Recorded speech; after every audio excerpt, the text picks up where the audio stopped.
कि मेरे को समा थोड़ा मेरी 11 वजे एक मीटिंग आ ते कल भी रजेवे करके मैं नहीं आ सकिया सीगा ते मेरा वखरा फील्ड है एग्रीकल्चर का 2014 ਦੇ ਵਿੱਚ ਜਦੋਂ ਇਹ एनडीए गवर्नमेंट ने पहला बजट पेश किया उस बजट ਦੇ ਵਿੱਚ 2013 ਦੇ बजट ਨਾਲੋਂ हर मद ਦੇ ਵਿੱਚ पैसा ਵਧਣਾ ਚਾਹੀਦਾ ਸੀ और ਜਿਹੜੇ ਲੋਕ ਆ ਜਿਹੜੇ ਆਪਾਂ ਇਕੱਠੇ ਹੋਏ ਵਿਰੋਧ ਕਰ ਰਹੇ ਅੱਜ ਲੋਕਾਂ ਲਈ ਸਿਹਤ ਸੇਵਾਵਾਂ ਤੇ ਜਿਹੜੀ ਸਿੱਖਿਆ ਇਹ ਦੋ ਮੁੱਖ ਮੂਲ ਮੁੱਦੇ ਨੇ।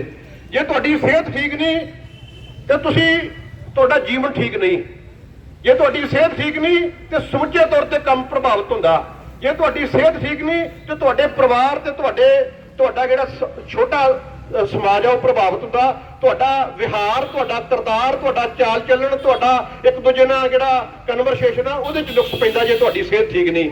ਔਰ 2013 ਦੇ ਪਿਛਲੀ ਸਰਕਾਰ ਦੇ ਬਜਟ ਨਾਲੋਂ 2014 ਦਾ ਪਹਿਲਾ ਬਜਟ ਜਿਹੜਾ ਉਹਦੇ ਚ 7000 ਕਰੋੜ ਰੁਪਇਆ ਘਟਾ ਦਿੱਤਾ ਗਿਆ ਸਿਹਤ ਤੇ ਸਿੱਖਿਆ ਦੇ ਉੱਤੇ।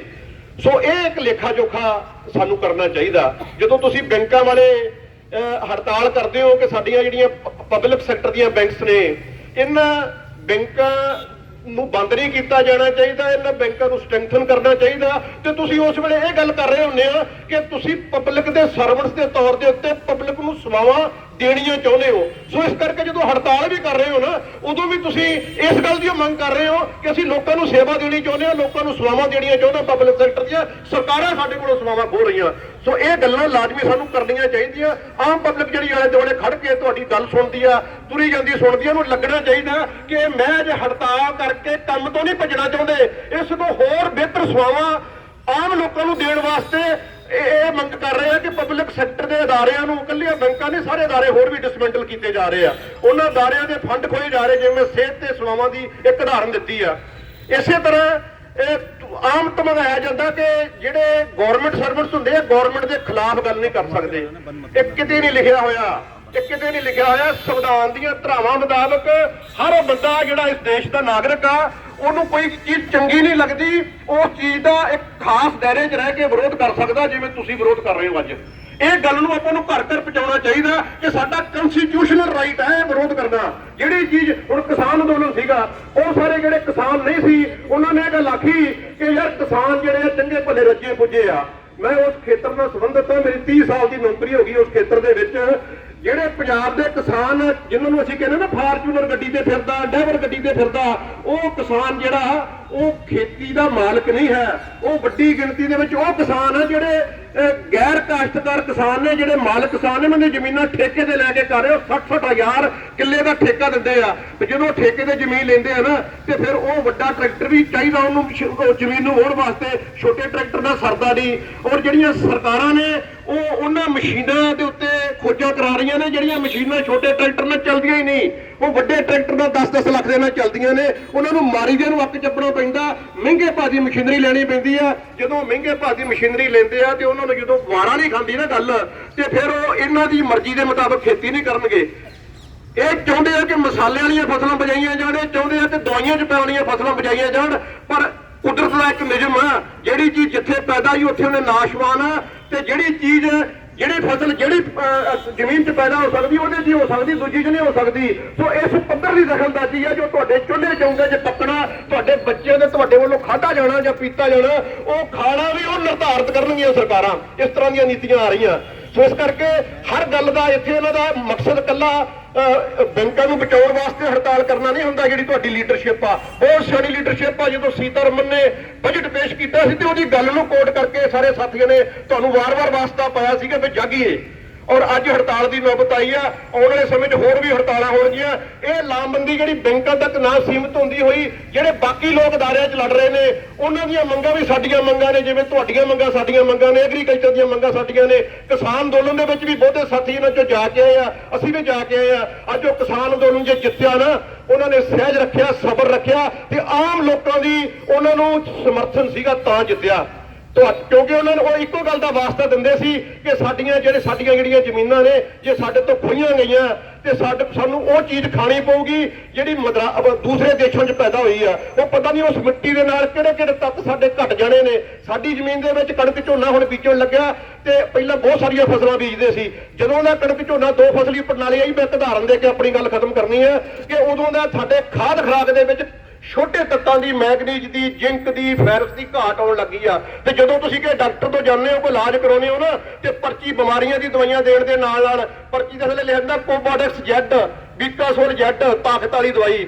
ਬੰਦਾ ਕਮਜ਼ੋਰ ਵੀ ਨਹੀਂ ਹੁੰਦਾ, ਬੰਦੇ ਨੂੰ ਕਮਜ਼ੋਰੀ ਮਹਿਸੂਸ ਵੀ ਨਹੀਂ ਹੋ ਰਹੀ ਹੁੰਦੀ, ਪਰ ਇੱਕ ਹਿਡਨ ਹੰਗਰ, ਲੁਕਵੀਂ ਭੁੱਖ, ਖੁਰਾਕੀ ਤੱਤਾਂ ਦੇ ਵਿੱਚੋਂ ਤੱਤ ਮੰਨਫੀ ਹੋਣ ਕਰਕੇ, ਸਾਡੀਆਂ ਜ਼ਮੀਨਾਂ 'ਚ ਮੰਨਫੀ ਹੋਣ ਕਰਕੇ, ਸਾਡੇ ਸਰੀਰਾਂ ਦੇ ਵਿੱਚੋਂ ਮੰਨਫੀ ਹੋ ਰਹੇ ਆ, ਔਰ ਉਹਨਾਂ ਤੱਤਾਂ ਦੀ ਘਾਟ ਕਰਕੇ ਸਾਨੂੰ ਬਹੁਤ ਸਾਰੀਆਂ ਹੋਰ ਬਿਮਾਰੀਆਂ ਵੀ ਲੱਗ ਰਹੀਆਂ। ਸੋ ਇਹ ਜਿਹੜੀ ਦਖਲਅੰਦਾਜ਼ੀ ਹੈ ਨਾ ਸਰਕਾਰਾਂ ਦੀ, ਇਹ ਕਾਰਪੋਰੇਟ ਦੀ ਅਸਲ 'ਚ ਦਖਲਅੰਦਾਜ਼ੀ ਆ। ਪਿੱਛੇ ਜਿਹੜੀਆਂ ਇਹਨਾਂ ਸਰਕਾਰਾਂ ਨੂੰ ਚੁਣਦੀਆਂ, ਜਿਹੜੇ ਕਾਰਪੋਰੇਟਸ ਨੇ ਉਹਨਾਂ ਸਰਕਾਰਾਂ ਨੂੰ ਚੁਣਦੇ ਆ, ਜਿਹੜੀਆਂ ਸਰਕਾਰਾਂ ਉਹਨਾਂ ਦੇ ਵਪਾਰ ਨੂੰ ਵਧਾਉਂਦੀਆਂ। ਉਹਨਾਂ ਨੂੰ ਤੁਹਾਡੇ ਵਰਗੀ ਆਮ ਜਨਤਾ ਦਾ ਕੋਈ ਮਤਲਬ ਨਹੀਂ ਹੈ। ਉਹਨਾਂ ਨੂੰ ਜਿਹੜਾ ਵਪਾਰੀ ਆ ਉਹਨੇ ਆਪਦਾ ਲਾਭ ਦੇਖਣਾ, ਉਹਨੇ ਆਪਣਾ ਦੇਖਣਾ ਵੀ ਸਾਡੀਆਂ ਪ੍ਰਾਈਵੇਟ ਬੈਂਕਾਂ ਕਿਵੇਂ ਚੱਲਣਗੀਆਂ। ਖੇਤੀ, ਬਿਲ ਗੇਟਸ ਨੇ ਜਦੋਂ ਉੱਥੇ ਅਮਰੀਕਾ ਦੇ ਵਿੱਚ ਖੇਤੀ ਨੂੰ ਮੋਨੋਪੋਲਾਈਜ਼ ਕਰਨ ਦੀ ਯਤਨ ਕੀਤਾ ਨਾ, ਉਹਦਾ ਸਾਰੀ ਦੁਨੀਆ ਦੇ ਉੱਤੇ ਉਹਦਾ ਅਸਰ ਪਿਆ। ਉਹਦਾ ਅਸਰ ਹਿੰਦੁਸਤਾਨ 'ਚ ਪਿਆ। ਇਸੇ ਕਰਕੇ 3 ਕਾਨੂੰਨ ਆਏ ਜਿਹੜੇ ਹੁਣ ਰੱਦ ਕੀਤੇ ਆ। ਔਰ ਸਾਨੂੰ ਪੱਕਾ ਡਰ ਆ ਕਿ ਬੇਸ਼ੱਕ ਕਿਸਾਨ ਅੰਦੋਲਨ ਦਾ ਪ੍ਰੈਸ਼ਰ, ਦਬਾਅ, ਤੁਹਾਡੇ ਲੋਕਾਂ ਦਾ ਸਮਰਥਨ ਉਹਨੂੰ ਹਰਾ ਸਕਿਆ, ਰੱਦ ਕਰਾ ਸਕਿਆ, ਪਰ ਆਉਣ ਵਾਲੇ ਸਮੇਂ 'ਚ ਇਹੋ ਜਿਹੇ ਹੋਰ ਲੋਕ ਵਿਰੋਧੀ, ਹੋਰ ਮੁਲਾਜ਼ਮ ਵਿਰੋਧੀ, ਹੋਰ ਗਰੀਬ ਵਿਰੋਧੀ, ਹੋਰ ਆਮ ਪਬਲਿਕ ਵਿਰੋਧੀ ਫੈਸਲੇ ਸਰਕਾਰਾਂ ਕਰਨਗੀਆਂ। ਤੁਹਾਨੂੰ ਮੈਂ ਆਪਣੀ ਐਗਰੀਕਲਚਰ ਟੈਕਨੋਕ੍ਰੇਟ ਐਕਸ਼ਨ ਕਮੇਟੀ ਵੱਲੋਂ ਜਿਹੜੇ ਪੰਜਾਬ ਦੇ ਖੇਤੀ ਟੈਕਨੋਕ੍ਰੇਟਸ ਨੇ, ਜਿਹੜੇ ਕਿਸਾਨਾਂ ਦੀ ਤਕਨੀਕੀ ਪੱਖੋਂ ਅਗਵਾਈ ਕਰਦੇ ਆ, ਉਹਨਾਂ ਨੂੰ ਇਹ ਗੱਲ ਦੱਸਦੇ ਆ ਕਿ ਤੁਹਾਡੀ ਖੇਤੀ ਘੱਟ ਲਾਗਤਾਂ ਨਾਲ ਲਾਹੇਵੰਦ ਕਿਵੇਂ ਹੋ ਸਕਦੀ ਆ, ਬਗੈਰ ਵਾਤਾਵਰਣ ਨੂੰ ਪ੍ਰਭਾਵਿਤ ਕੀਤੇ ਆ, ਬਗੈਰ ਜ਼ਮੀਨ ਦੀ ਸਿਹਤ ਨੂੰ ਪ੍ਰਭਾਵਿਤ ਕੀਤੇ ਆ। ਕਿਉਂਕਿ ਜ਼ਮੀਨ ਦੀ ਸਿਹਤ ਤੇ ਵਾਤਾਵਰਣ ਪ੍ਰਭਾਵਿਤ ਹੋਣ ਨਾਲ ਆਮ ਲੋਕਾਂ ਦੀ ਸਿਹਤ ਪ੍ਰਭਾਵਿਤ ਹੋਣੀ ਆ। ਇਸ ਕਰਕੇ ਉਹ ਜਿਹੜਾ ਦੱਸਦੇ ਆ, ਉਹ ਅੱਜ ਤੁਹਾਡਾ ਵੀ ਸਮਰਥਨ ਕਰਦੇ ਆ। ਇਸ ਗੱਲ ਦੀ ਆਸ ਕਰਦੇ ਆ ਕਿ ਕਾਫਲਾ ਹੋਰ ਵੱਡਾ ਕਰੀਏ, ਔਰ ਜਿਹੜੇ ਜੋ ਲੋਕ ਜਿੱਥੇ ਲੜ ਰਹੇ ਆ ਉਹਨਾਂ ਦੀ ਲੜਾਈ ਨਾ ਸਮਝਣ, ਆਪਣੀ ਲੜਾਈ ਸਮਝ ਕੇ ਅੱਜ ਕੱਲੀਆਂ ਬੈਂਕਾਂ ਬਚਾਉਣ ਦੀ ਲੜਾਈ ਨਹੀਂ, ਤੁਹਾਡੇ ਘਰ ਬਚਾਉਣ ਦੀ, ਤੁਹਾਡੇ ਬੱਚਿਆਂ ਨੂੰ ਬਚਾਉਣ ਦੀ, ਉਹਨਾਂ ਦੇ ਲਈ ਰੁਜ਼ਗਾਰ ਪੈਦਾ ਕਰਨ ਲਈ ਆਉਣ ਵਾਲੇ ਸਮੇਂ 'ਚ ਵੱਡੀ ਗਿਣਤੀ ਦੇ ਵਿੱਚ ਸਾਡੀ ਇੱਥੋਂ ਮਾਈਗ੍ਰੇਸ਼ਨ ਹੋ ਰਹੀ ਹੈ ਸਕਿਲਡ ਫੋਰਸ ਦੀ। ਉਹਨੂੰ ਬਚਾਉਣਾ ਵਾ। ਕਿਤੇ ਬੁੱਢਿਆਂ ਦਾ ਪੰਜਾਬ ਜਾਂ ਬੁੱਢਿਆਂ ਦਾ ਭਾਰਤ ਨਾ ਰਹਿਣ ਦੀ ਨੌਜਵਾਨੀ ਸਾਰੀ ਬਾਹਰ ਨਾ ਚੱਲ ਜੇ। ਤੁਸੀਂ ਸਾਰੇ ਬਹੁਤ ਸਾਰੇ ਬਾਹਰ ਜਾ ਕੇ ਆਏ ਹੋਣਗੇ, ਇਹਨਾਂ 'ਚ ਵੀ ਬੈਠੇ ਸਾਥੀ ਨੇ ਜਿਹੜੇ ਬਾਹਰ ਜਾ ਕੇ ਬਾਹਰਲੇ ਮੁਲਕਾਂ ਦੇ ਵਿੱਚ। ਐਡਾ ਸਖਾਲਾ ਕੰਮ ਨਹੀਂਗਾ। ਸਾਡੇ ਵਰਗਾ ਮੌਸਮ, ਸਾਡੇ ਵਰਗੀ ਧਰਾਤਲ, ਸਾਡੇ ਵਰਗੇ ਇੱਥੇ ਜਿਹੜਾ ਵਾਤਾਵਰਨ ਕਿਤੇ ਨਹੀਂ ਮਿਲਦਾ। ਇੱਥੇ ਬਹੁਤ ਜ਼ਿਆਦਾ ਗਰਮੀ ਵੀ ਨਹੀਂ ਪੈਂਦੀ ਤੇ ਬਹੁਤ ਜ਼ਿਆਦਾ ਸਰਦੀ ਵੀ ਨਹੀਂ ਪੈਂਦੀ। ਅਸੀਂ ਉਸ ਮੌਸਮ ਦੇ ਵਿੱਚ ਰਹਿਣ ਵਾਲੇ ਲੋਕ ਜਦੋਂ ਉਹਨਾਂ ਮੁਲਕਾਂ 'ਚ ਜਾਂਦੇ ਆ ਨਾ, ਤੇ ਅਸੀਂ ਤੰਦਰੁਸਤ ਨਹੀਂ ਰਹਿੰਦੇ ਫਿਰ। ਸੋ ਇਸ ਕਰਕੇ ਆਪਣੀ ਲੜਾਈ ਨੂੰ ਕੇਵਲ ਤੇ ਕੇਵਲ ਉਸ ਨਿਜ਼ਾਮ ਵੱਲ, ਔਰ ਉਸ ਨਿਜ਼ਾਮ ਦੇ ਪਿੱਛੇ ਲੁਕੀਆਂ ਤਾਕਤਾਂ ਜਿਹੜੀਆਂ ਉਹਨਾਂ ਨਿਜ਼ਾਮ ਨੂੰ ਲੁਕਵੇਂ ਢੰਗ ਨਾਲ ਚਲਾ ਕੇ, ਜਿਵੇਂ ਕਹਿੰਦੇ ਨੇ ਵੀ ਗੋਰੇ ਚਲੇ ਗਏ ਕਿ ਉਦੋਂ ਬਾਅਦ ਨਿਜ਼ਾਮ ਦੇ ਵਿੱਚ ਦੇਸ਼ ਆਜ਼ਾਦ ਹੋਇਆ। ਅਸੀਂ ਇਸ ਗੱਲ ਦੇ ਹੱਕ 'ਚ ਹਾਂ ਕਿ ਦੇਸ਼ ਆਜ਼ਾਦ ਆ। ਆਜ਼ਾਦ ਮੁਲਕ ਗੁਲਾਮ ਮੁਲਕ ਨਾਲੋਂ ਫਰਕ ਹੁੰਦਾ, ਪਰ ਆਜ਼ਾਦ ਮੁਲਕ ਦੀਆਂ ਨੀਤੀਆਂ ਆਮ ਪਬਲਿਕ ਪੱਖੀ ਹੋਣੀਆਂ ਚਾਹੀਦੀਆਂ। ਆਜ਼ਾਦ ਮੁਲਕ ਦੀਆਂ ਨੀਤੀਆਂ ਕੁਛ ਘਰਾਣਿਆਂ ਦੇ ਪੱਖੀ ਨਹੀਂ ਹੋਣੀਆਂ ਚਾਹੀਦੀਆਂ।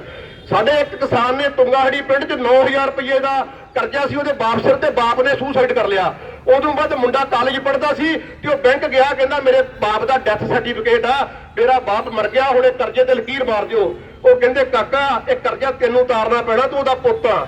ਔਰ ਮੁੰਡੇ ਨੇ ਸੈਲਫਾਸ ਕਰ ਲਈ, ਮਾਂ ਅੱਜ ਵਿਧਵਾ ਵਾ। ਅਸੀਂ ਉਹਨੂੰ ਇੱਕ ਸਕੀਮ ਅਧੀਨ ਪੈਸੇ 3 ਲੱਖ ਰੁਪਇਆ ਸਰਕਾਰ ਦਾ ਦਿਵਾਉਣ 'ਚ ਕਾਮਯਾਬ ਹੋ ਗਏ ਆ, ਪਰ 9-9 ਕਰੋੜ ਰੁਪਇਆ ਇੱਕ ਕਾਰਪੋਰੇਟ ਘਰਾਣੇ ਦਾ, ਇੱਕ ਵਿਅਕਤੀ ਦਾ ਵੇਵ ਆਫ ਹੋ ਰਿਹਾ। ਉੱਤੇ ਲਕੀਰ ਵੱਜ ਰਹੀ ਆ ਤੇ 9000 ਵਾਲਾ ਆਤਮ ਹੱਤਿਆ ਕਰ ਰਿਹਾ। ਇਹ ਫਰਕ ਆ, ਇਹਨੂੰ ਫਰਕ ਨੂੰ ਸਮਝਣਾ ਪਊਗਾ ਤੇ ਇਸ ਲੜਾਈ ਨੂੰ ਹੋਰ ਤਿੱਖਾ ਕਰਨ ਦੇ ਵਿੱਚ ਇਹਨਾਂ ਸਾਰੀਆਂ ਗੱਲਾਂ ਨੂੰ ਸਮਝਣਾ ਜਿਹੜਾ ਸਹਾਈ ਹੋਊਗਾ। ਮੈਂ ਇੱਕ ਵਾਰ ਫਿਰ ਤੁਹਾਡੇ ਇਸ ਅੰਦੋਲਨ ਦਾ ਸਮਰਥਨ ਕਰਦਾ ਤੇ ਆਸ ਕਰਦਾ ਕਿ ਇਹ ਅੰਦੋਲਨ ਜਿਹੜਾ ਉਸ ਵੱਡੇ ਅੰਦੋਲਨ ਦਾ ਹਿੱਸਾ ਬਣੇਗਾ। ਬਹੁਤ ਬਹੁਤ ਧੰਨਵਾਦ।